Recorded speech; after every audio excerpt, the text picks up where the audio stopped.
Good morning. You're listening to What's at Stake on WPFW 89.3 FM. And I'm Reverend Graylan Scott Hagler, your host every second Wednesday of the month. Our executive producer is Verna Avery Brown, and our engineer this morning is Michael Masala. We are a listener-supported program, and your contributions keep us on the air, bringing to you jazz and justice. We are bringing to you this morning the justice mandate of our mission. Just want to share some thoughts with you this morning before we get into our program. The death of the Queen is all in the news, and media in the U.S. seems to be obsessed with Queen Elizabeth, now King Charles, the rift between the brothers, and who is going to inherit the Queen's dogs. It is as if other events in the world have disappeared. There are still wars in more places than the Ukraine, and people are still oppressed and starving, and there's still genocide and ethnic cleansing of Palestinians by Israelis. There are evictions here at home, and the cost of living is too high and the pay is too low. But for some reason, with the death of a queen, all of these things seem to disappear for a moment. However, in places like Jamaica and other countries in the so-called royal realm, the British monarchy meant slavery, robbed lambs, and stolen people, and the enrichment of the crown and Britain by forced labor and stolen lives. People throughout the Caribbean demand that the British crown apologize, and many know that that will more likely not happen because that will lead to a discussion of reparations, just like in D.C., where the owners of those enslaved were paid by the state to release captive and stolen lives. All over the British realm, the owners of the enslaved were paid, but the enslaved were not. It is time to deal with reparations. As the Queen is laid to rest, the issue of reparations must be addressed. This was just a little of my editorial comment this morning, and I hope you understand what I'm talking about, and I hope you understand some of the history and behind what makes a monarch.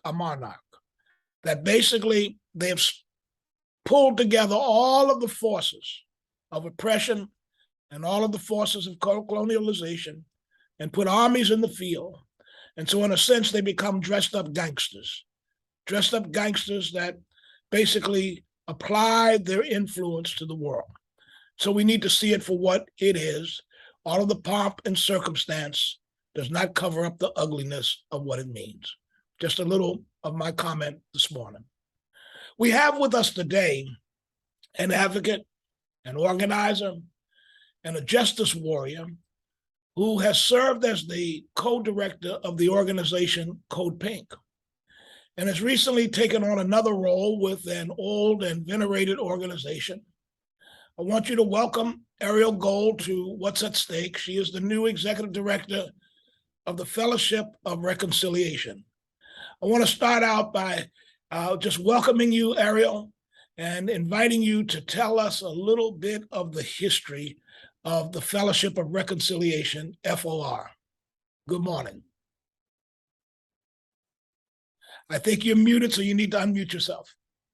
Oh, thank you so much, my friend, for having me on. And I want to begin by saying that for anybody who's not familiar with the Fellowship of Reconciliation, we are the oldest, largest interfaith peace and justice organization in the United States and arguably throughout the world. We were formed in 1914 in Europe to support conscientious objection to World War I. And our US chapter was founded in 1915. So over 100 years old and still going strong.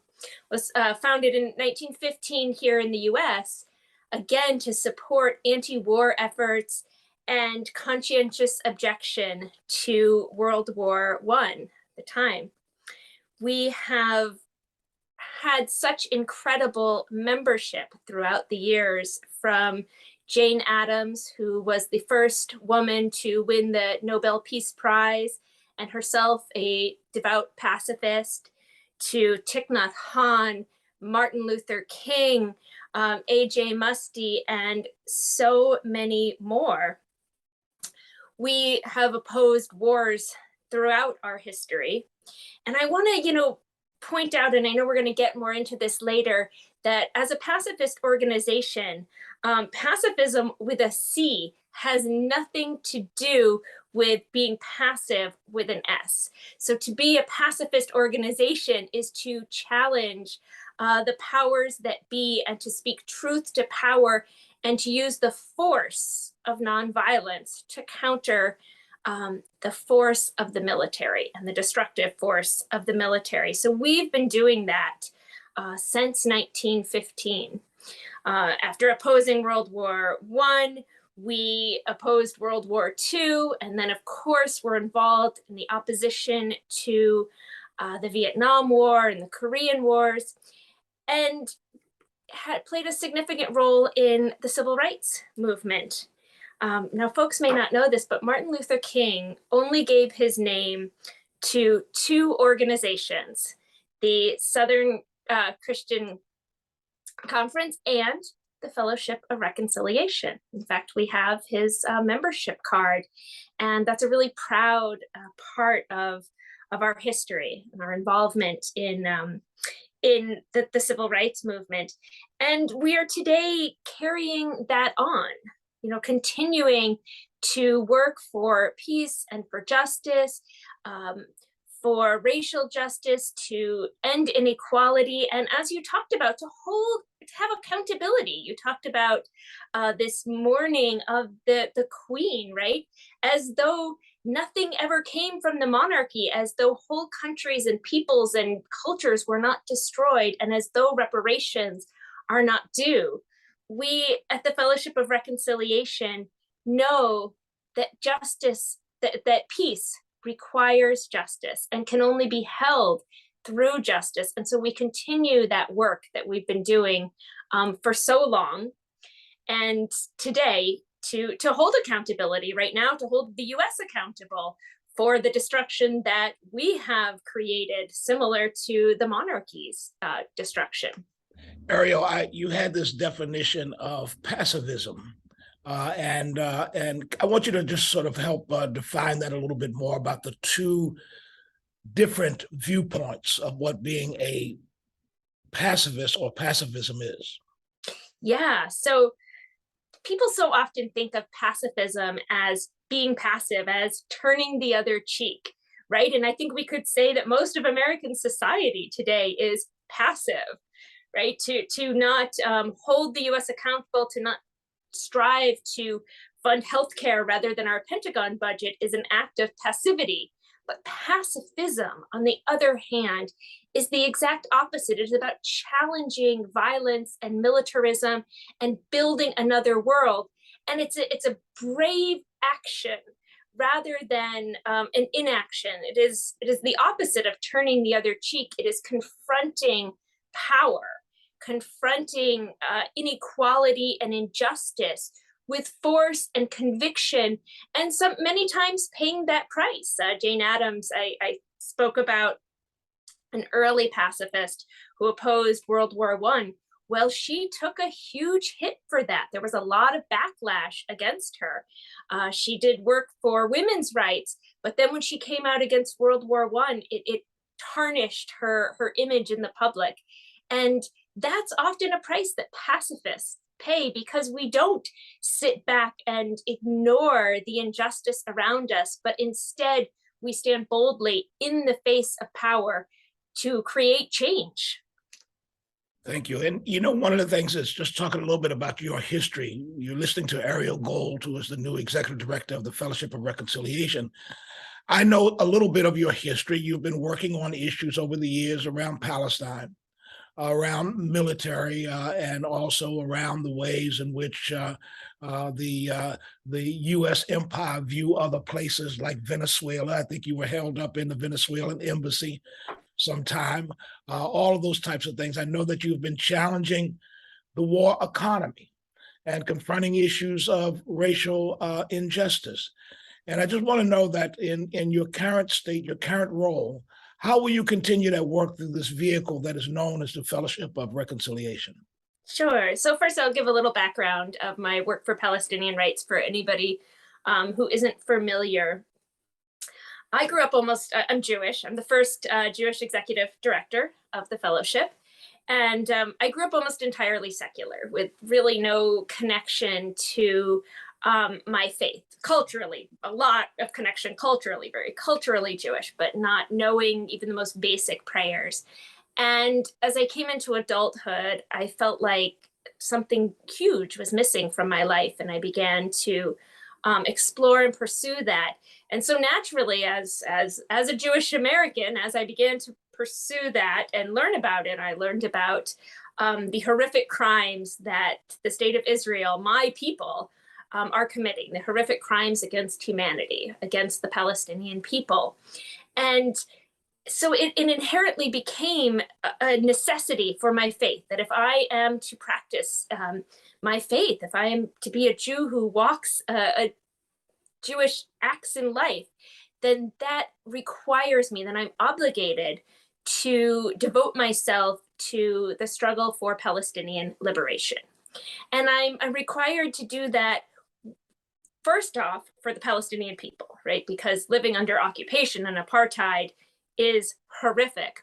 But I'm also obligated to do that for my own people, because to occupy and to commit horrific crimes destroys our own souls as well. And in the Jewish calendar, we're coming up on the days of awe, the New Year, and Yom Kippur, the day of repentance.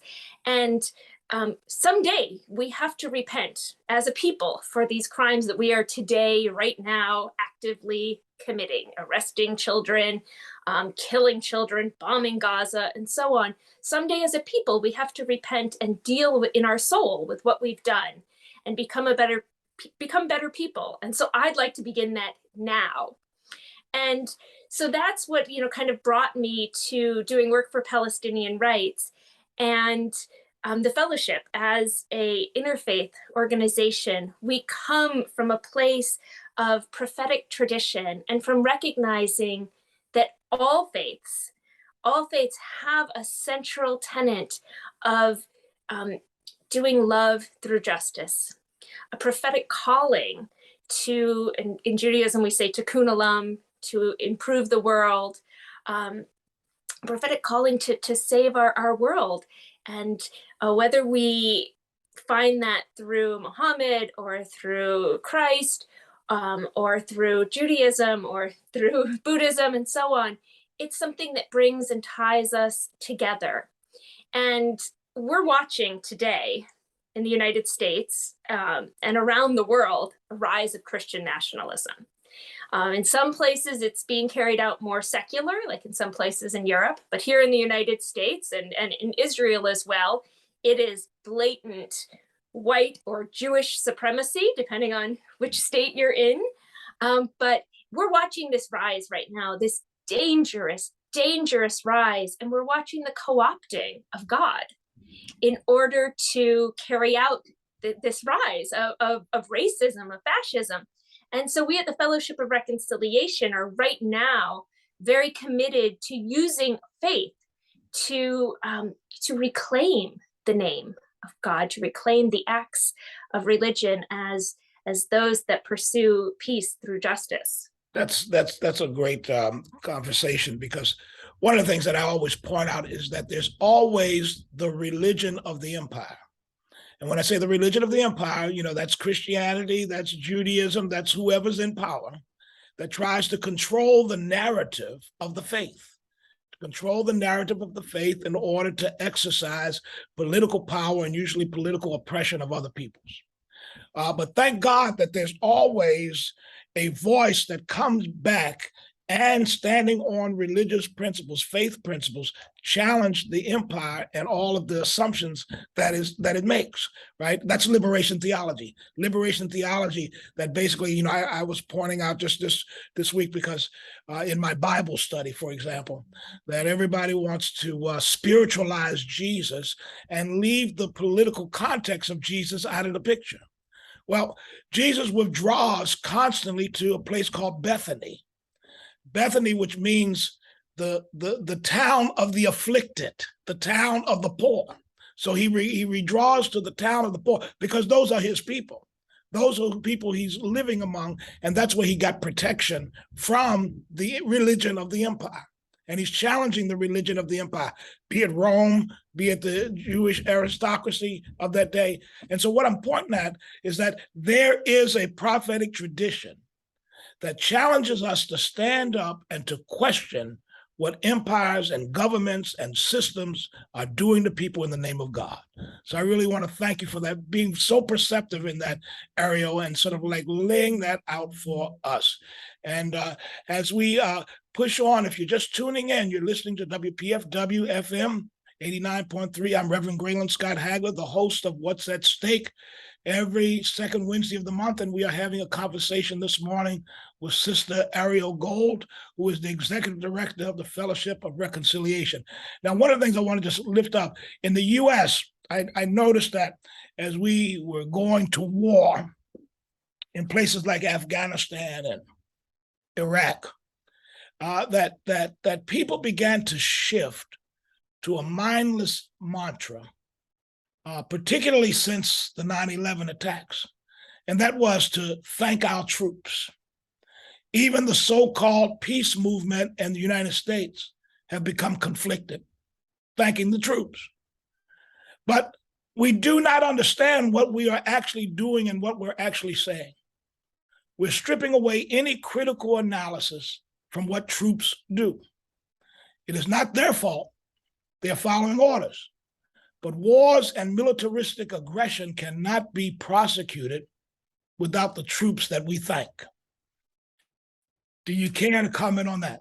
Yeah, I want to bring us over to a bit of a discussion of Ukraine as well, because we're watching this right now, and we're watching a country, right, that is being, invaded, and for all purposes should be able to defend itself. But let's think about what defense means, and let's think about what war does to ourselves and to our people. And the idea of gaining freedom or equality and justice through violence, and whether that perpetuates itself or whether it actually creates the society that we want to build. I always remember talking to a Palestinian friend of mine, and we were when I was in the West Bank, and I'm banned from entry to Israel now, but when I used to be able to go there, and we were talking about the debate between violent resistance or nonviolent resistance, and he said to me, here's the thing, like, we have to build our civil society, we as Palestinians, when someday we are liberated from this military occupation and the system of apartheid, we have to build a society that we want to live in. And if we create our liberation, if we create that on violence, then that's what we're left with as we try to build our civil society. On the other hand, if we build it through nonviolence, through nonviolent, peaceful resistance in the traditions of Martin Luther King and Gandhi and so much more, then that's what we bring with us afterwards. That's the world that we help create. And we often, we're so indoctrinated to think of violence, as to think of war and militarism as the only option to resolve conflict. But the fact is that throughout history, there has been resistance. There has been peaceful, creative, nonviolent resistance to conflict. There was nonviolent, creative resistance to the Nazis during World War II, and the Fellowship of Reconciliation. We have a magazine that we've been putting out just about since we began Fellowship. Gandhi has written for us, and so many others. Well, we covered Denmark's nonviolent, peaceful resistance to the Nazis, where the Danish king had everybody wear a yellow star to mark them all of them as Jews. And that's creative resistance. That's conscientious objection, not just to the horrific crimes that are being committed against us as a people, but also it's conscientious objection to violence as the solution. And so right now, we were founded to support conscientious objectors. And I want to say that we at the Fellowship continue to do that. Just in these past weeks, we've seen 4 brave, incredible young Israeli Jews stand up and refuse to join the Israeli military, because Israel, as I think all of us know, has still a conscripted military. And we saw them report for their military service and say, I'll go to jail. That's where I'll go. And so we at the Fellowship lift that up, and we give them our support. And as an organization that we have around 50 chapters around the world. We're in Africa, in India, across Europe, here in the United States, and we have fellowships for different denominations and faiths. Our Orthodox Peace Fellowship in Russia is supporting the conscientious objection of Russians who are conscripted into the military to fight in Ukraine. So, this is where we have to do the work. It's about confronting the destruction of our world with peace and love, the same things that Martin Luther King did. So, and it's not an easy path. It's not passive. It's a brave, bold measure to take. Oh, and while I'm speaking about Ukraine, and we mentioned Code Pink, which I was the former co-director of, I want to direct folks to the incredible work that I was doing with Code Pink, and Code Pink is continuing to do stronger and bolder to oppose the war in Ukraine, and has a large coalition, which the Fellowship of Reconciliation is part of. And this is a month of action to end the war in Ukraine, called for by that coalition. And folks can join that and take action at peaceinukraine.org. So please head over there and help end this horrific war, and the US's support for it as we continue to pour arms into that conflict rather than gifting them with diplomacy. And the whole issue around the Ukraine is hypocritical in itself, because here we are cheering on war and acts of resistance to aggression by another power, and then we make judgments elsewhere and basically condemn folks who are trying to defend themselves against aggression and powerful forces elsewhere. I mean, just like the whole issue that we see going on in terms of embargoes against Cuba, for example, that continue to this day. And which is ridiculous, right? Or the interference and the manipulation that was taking place in Venezuela and is taking place in Venezuela. I mean, so it's time that people of conscience really have a kind of objective conscience, which means that they throw out their bias. In other words, ceasing to just favor the folks they like, and to stand on principle and talk about what peace and justice looks like and what fairness looks like. So I want to just thank you. If you're just tuning in, you're listening to What's at Stake on WPFW-FM 89.3. I am Graylan Scott Hagler, Reverend Graylan Scott Hagler, your host every second Wednesday of the month. We're speaking with Ariel Gold, and I want to check back with the studio to see if we have any community announcements or PSAs this morning. Yes, we have a 2-minute break coming up here at the half, Rev. All right, at the half. So we'll take that at the half. As we continue to talk about this issue, I want to invite the community to join in with our discussion. If you so desire, we hope you desire. You can join us in discussion at 202-588-0893, 202-588-0893 to join in this discussion. Sister Ariel, as you pointed out before, throughout the years, many faith groups have become affiliated with the Fellowship of Reconciliation. So it truly is a interfaith movement and a worldwide movement, because really you're the executive director of Fellowship of Reconciliation USA, because there are other entities around the world, as you pointed out, and groups have joined, such as the Buddhist Peace Fellowship and the Baptist Peace Fellowship and the Jewish Peace Fellowship, the Muslim Peace Fellowship, the Catholics, the Adventists, just to name a few.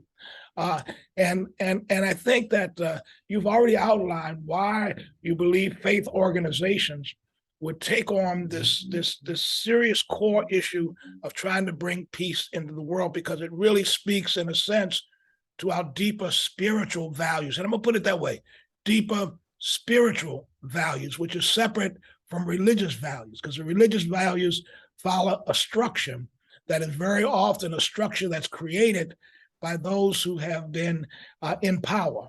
And the spirituality comes about to challenge the structure of religion with a deeper understanding of what it means to live life as a creation of the Creator. And can you comment on that a little bit?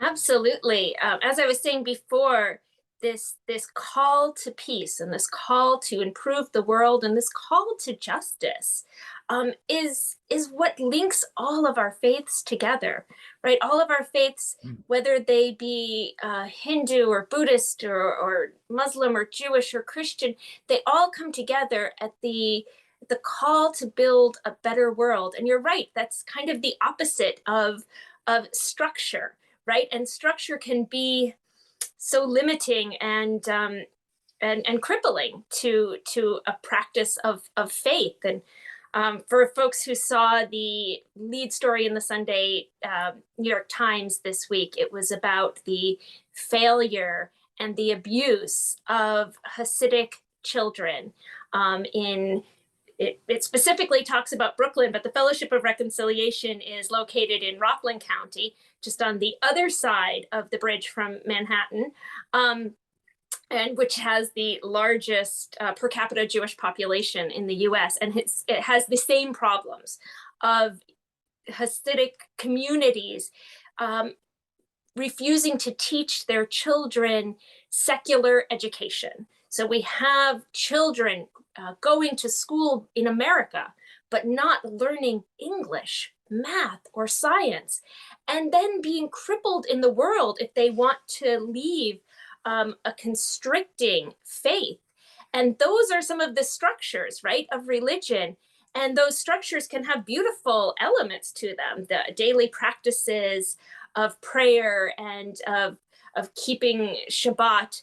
But there can also have violent and restrictive, oppressive aspects to them, such as the beating of children, which is taking place in these yeshivas. And how do we, as people of faith, uphold the faith and uphold the spirit of the faith while challenging that the abuse of children, the denial of education, and physical abuse or emotional abuse of children is the value of no religion anywhere. That is not a value of God.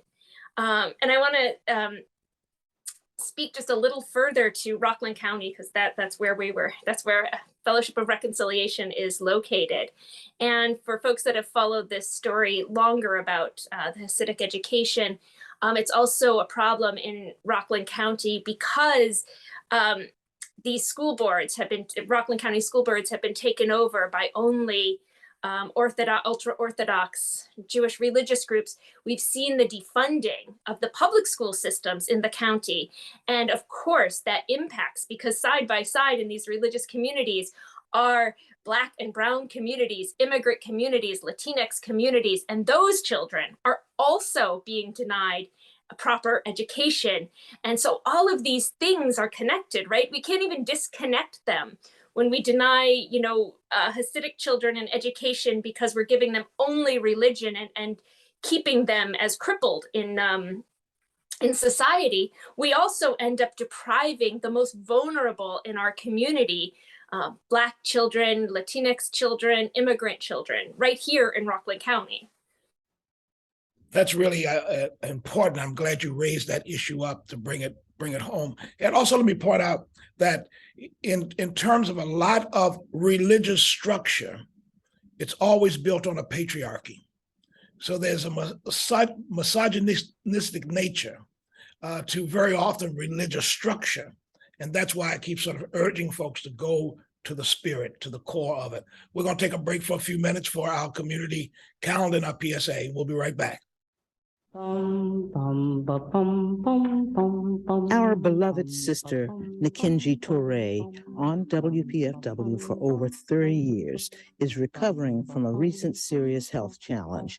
A special note of thanks to those of you who are sending loving thoughts and prayers. Nikinji is a fighter, and positive thoughts and prayers from the community, coupled with her own fighting spirit, is giving her the strength to heal. Collective prayer is so powerful. So please, let's keep our dynamic word warrior sister cloaked in prayer and lifted up to her continued recovery. Any cards, prayers, or expressions of love should be sent to WPFW, 1990 K Street Northwest, Suite 14 Aura, Washington, D.C., 20006. Attention, Nikinji. And as Nikinji would say, all power to the people. Hi, I'm Candy Shannon, host of the Friday Morning Brew. PFW is accessible public radio, community radio. We listen for information, conversation, all that jazz, blues, oldies, programming that makes a difference in a day. All available to everyone at 89.3 FM or WPFW-FM.org. And listeners like you make it all possible. Every dollar makes a difference. $25, $250, $2,500. We each donate what we can for our WPFW community. Go to WPFWDC.org/donate. WPFW, building a better world, one broadcast at a time. Again, you're listening to What's at Stake. I'm Reverend Graylan Scott Hagler, your host every second Wednesday of the month, and we're speaking with Ariel Gold, who is the Executive Director of the Fellowship of Reconciliation USA. And I want to invite you to join in the discussion. You may have questions you might want to ask, or at least a perspective that you might want to share. And I invite you to do so, to call us at 202-588-0893, 202-588-0893. 588-0893. Thank you.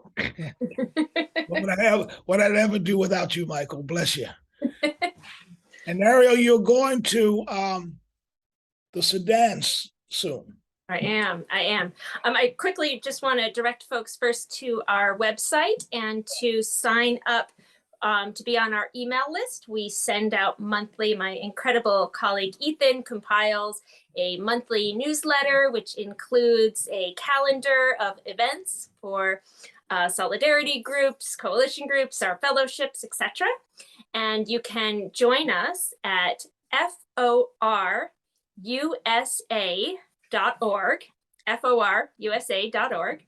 and sign up for our newsletter or our email list. And you will also then get an invitation. We're going to next Tuesday at 4:00 p.m. be hosting the incredible Dr. James Zogby, who is founder and president of the Arab American Institute, a Lebanese Catholic who is guided by his faith to work against the racism that pervades our country, and including causing harm to Arab American community in our country, and who struggles from within inside the belly of the beast of the Democratic Party to reform it and make it more progressive. And that's a difficult struggle. I don't think I'd have the stamina to take that on from within the party. And I really appreciate that he does. So he'll be joining us next week. And if you go to our website, FORUSA.org, and sign up to get our email, you'll get an invitation for that. So going back, like I said, we are an organization with branches around the world. And we have conferences, quadrennial conferences. And for the first time ever this year, this November, we will be meeting in South Sudan. For the first time, we'll be meeting on the African continent. And so we'll be meeting in South Sudan to gather and to fellowship amongst ourselves from different chapters of the Fellowship of Reconciliation, and also to address the conflicts, the horrific violence and destruction taking place that has taken place for so long on the African continent. And we at the Fellowship of Reconciliation, I'll be traveling with a team of FOR USA folks. We're going to be calling for accountability for how the US has contributed to the conflicts in Africa, and specifically has fertilized the ground for the civil wars that continue to take place in Sudan and South Sudan. And just to give a really quick example of this, I actually want to go back a little bit further and remind folks of the role that the monarchy, going back to the death of the Queen, that we are celebrating this great monarchy, that they conquered Sudan in 1890 and part of a colonization effort. And why Sudan? Well, Sudan is an oil-rich country. This is a resource-rich area and has long been a victim of colonization. So then fast forward to the US's role. And when we look at the Cold War, the US and Russia, well, during that time, Sudan, the nickname for Sudan, what it was called, was Africa's arms dump, because the United States and Russia poured weapons and weapons and weapons into that country, largely small arms. And what do you know? Violence broke out. Violence is still breaking out. And these small arms, we talk about, and we at the Fellowship of Reconciliation are working on gun control here in the US, because, we have to be working on gun control. We watch not only these mass shootings, but we know that Black children are 13 times more likely to be killed in a homicide than white children. So it's also a racial disparity, the gun violence in America. So we know that America has a horrific gun violence problem. Well, so does South Sudan. So does Sudan. Theirs is just playing out differently. They are also a country that is flooded with weapons.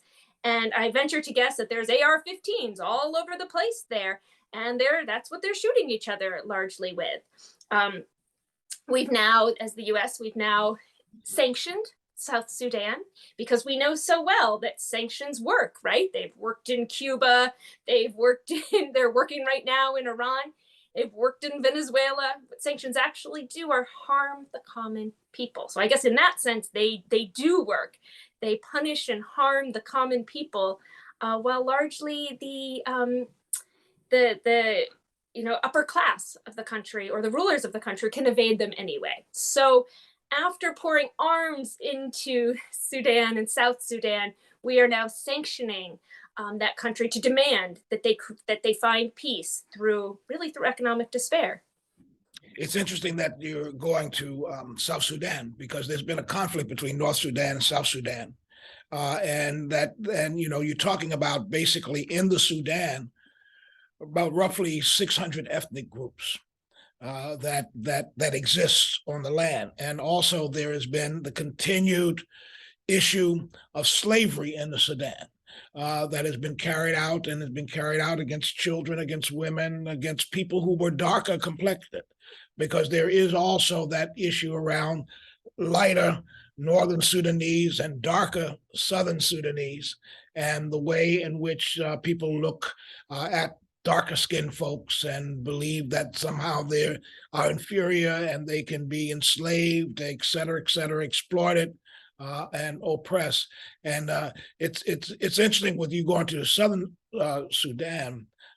Is those issues going to be on the table at all, to be viewed, to be discussed, the issues around race and slavery and and what's going on in that country? That's again a manifestation of colonialism. Well, that's why the International Fellowship of Reconciliation has called for and is holding the conference in South Sudan, is so that we can address reconciliation, that issue of reconciliation. And let's be clear, reconciliation doesn't come by holding hands and making friends. That doesn't work that way for Palestinians and Israelis, and it doesn't work that way between North and South Sudan or the larger Sudanese population and the rest of the world. It works that way through justice. It works that way through reparations, and it works that way through accountability and seeing how we got to this place. So, right, that this is what has to be grappled with. It's a outcome of colonization. That's how these conflicts got created in that area. And the conflict between North and South Sudan is so commonly thought of as a religious conflict, as Muslims against Christians, because North Sudan is largely Muslim and South Sudan is largely Christian. But as I've said before, faith is about peace and love and building a world where we can raise our children to succeed and find joy and happiness. So what these wars are actually about are about resources and about the effects of colonization and imperialism, and the repercussions of such things as pouring arms into a country to carry out proxy wars between world powers. And well, as we saw in Iraq, as we see all over the world, the chickens always come home to roost. When you create when you pour in violence, when you pour in weapons and you have proxy wars and you have invasions, what you get is violence. You get oppression, and you get that often as the breakdown of society, right? We've seen that across the Middle East as a consequence of the Iraq War. And I imagine as I continue to learn about the history of Sudan and US accountability for the destruction of that area, that I will see as well that it's a breakdown of civil society, and that comes from that violence, because violence begets violence, and it's not just a saying, but it's actually what continues through.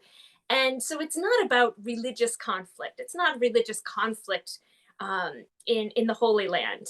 It's not about Muslim Palestinians and Jews there. It's about land and resources and power and oppression and the need for liberation and freedom and justice and equality for all people. It's just like people try to filter the conflict in Ireland as a conflict between Protestants and Catholics. It was not a conflict between Protestants and Catholics. It was a conflict between those who wanted Irish autonomy and sovereignty versus the occupation that was being carried out by the UK, the United Kingdom, against them, or the Britons against them. But let me point out this, because I think this is always important, is that we fail very often. This is my perspective. We fail very often in bringing a racial analysis to the table. And we can talk about sort of governments and religion and faith and all of that, but there's also the very complicated issue, and to many people, a simple issue of race. Race always plays into it, and so we got to be very sensitive in creating that kind of analysis so that we actually see it with some of that lens that race has to do with it. I know we have a caller on the line, but I want you to answer that real quick, and then we want to go to that caller. Yeah, well, I want to kind of invoke Jesus, who was a brown Palestinian Jew, but who said that we must look to the poor. We must center, when we center those who on the margins, that's where we find liberation. It's not through lifting up the power structures, whether that's through weapons or money or any of that. It's about centering those on the margins. It's about dealing with racial injustice around the world, because it's taking place everywhere around the world, and addressing that in a way to liberate all of us. Right. I want to go to our caller. Good morning. Welcome to WPFW. What's at stake? Caller, are you there? Yes, can you hear me? Yes, we can. Yes, my name is Cliff Smith from DC, and I wanted to say that is it any coincidence that our country destroys countries of color overseas while oppressing people of color here? And I also wanted to say that I think the most lethal terrorist organization on earth is our own government, who are killing and bombing and torturing millions of people in our wars overseas. Isn't terrorism what is? And this means that every U.S. government employee works for a terrorist organization, and that we, the voters, are enablers of terrorism by continuing to vote in these terrorist administrations. All right. Thank you very much, Carla, for that perspective. And Ariel, you want to jump in and have any comments in reference to what is being said? Yeah, so a few things come to mind immediately, and one of them is my dear colleague Shelley Fabre, who's on the FOR National Council. She'll be coming to Juba and South Sudan with me, and she came from Haiti as an immigrant. And some of the work that she does here in Rockland County is with immigrants and dealing with what we see as racist, not just federal or state racist immigration policies, but the way that racism plays out in how immigrants are treated, the services they receive, the welcomeness and the difficulty in coming into our country. And she experienced that firsthand as a first generation American here, and it continues to do that work. And as the caller was speaking about these terrorist administrations, I could not help but think about our grotesque military budget, and that as a terrorist act itself, that the Biden administration has proposed and is aiming for a total military budget for the next fiscal year of over $800 billion to our military. And this is at the expense, we all know this is at the expense of human services, of social services, of schools, of education, of healthcare, right? We cannot provide healthcare.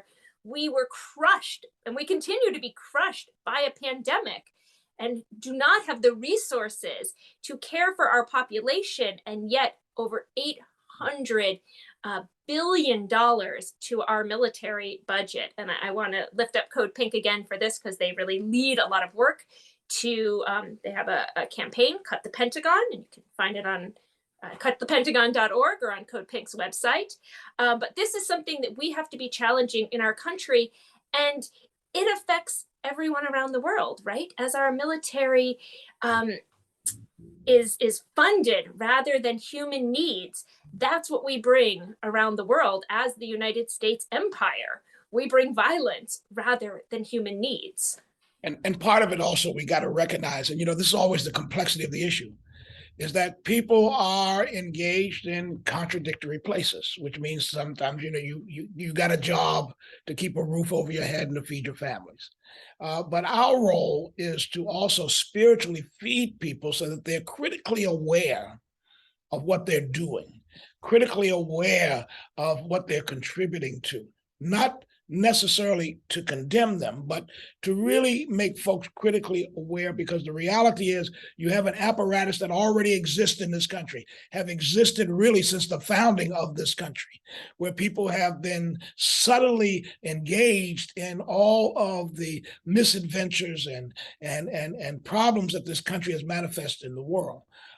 But you got to have critical analysis in which to exist in the world. One of the things I'll point this out, I could not go into the military.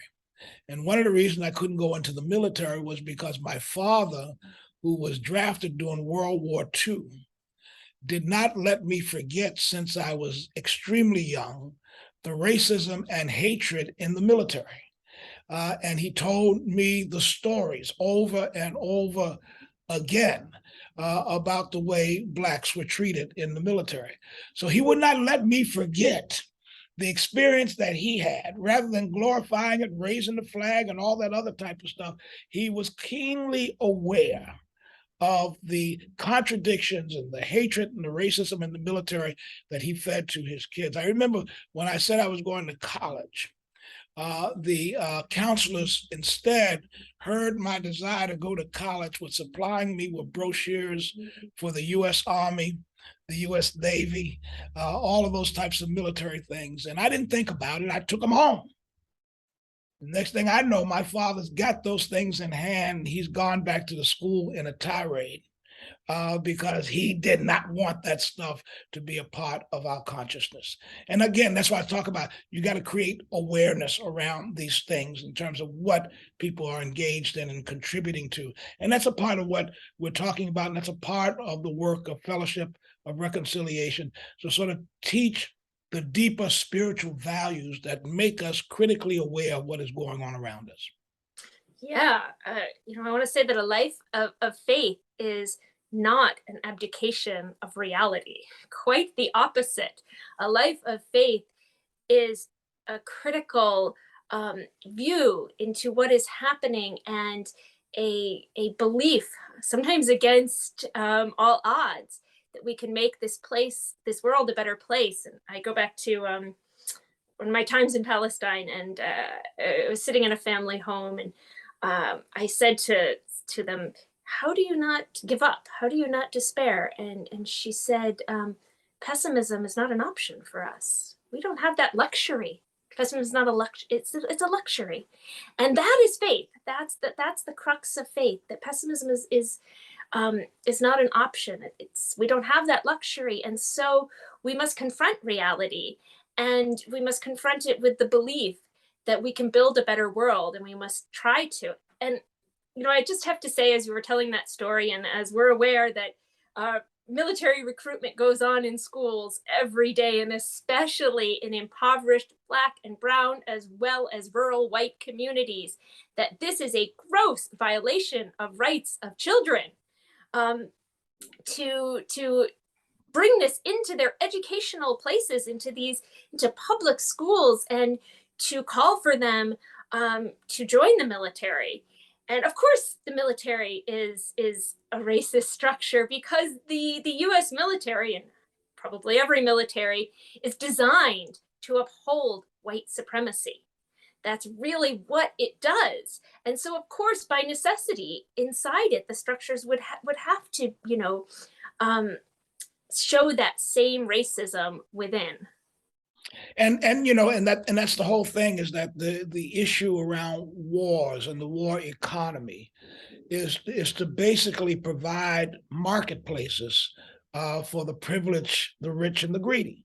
And that's what it's about. It's about conquering territory. It's about controlling governments, controlling other lands, controlling people, and to create, therefore, a marketplace. And the other opposite of that is the embargoes that deny people from that marketplace that is created, and therefore to create and control restriction of goods and of services.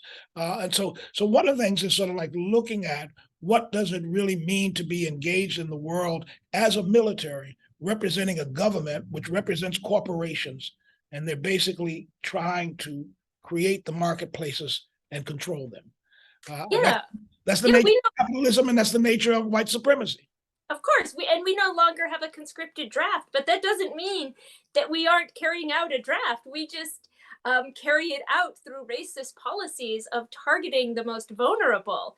And we could look back at other times that there was a draft, and we can look at those who are less vulnerable being able to purchase their way out through various things, right? We've certainly seen that in some of our leaders, but we see it even just on the level of white middle-class Americans, say during the Vietnam War, being able to be in college rather than go to war, whereas the most vulnerable and largely Black and Brown populations, but these days, very much white rural populations as well, who find themselves with the only job options these days of working in prisons or in joining the military. So we want to call for a better world, for a world of peace and justice and faith. And I just want to remind folks that you can join us and learn more about the Fellowship of Reconciliation at Right. forusa.org.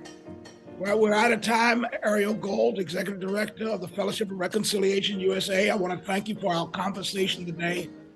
And I want to thank you, the What's at Stake audience, for joining us. I look forward to being with you again on the second Wednesday of the month. I would like to thank our engineer, Michael Nasala, and the entire WPFW community. I can't wait to be with you again. Be empowered, be uplifted, be inspired, and be blessed, knowing that we have a lot to get done and we will get it done. God bless.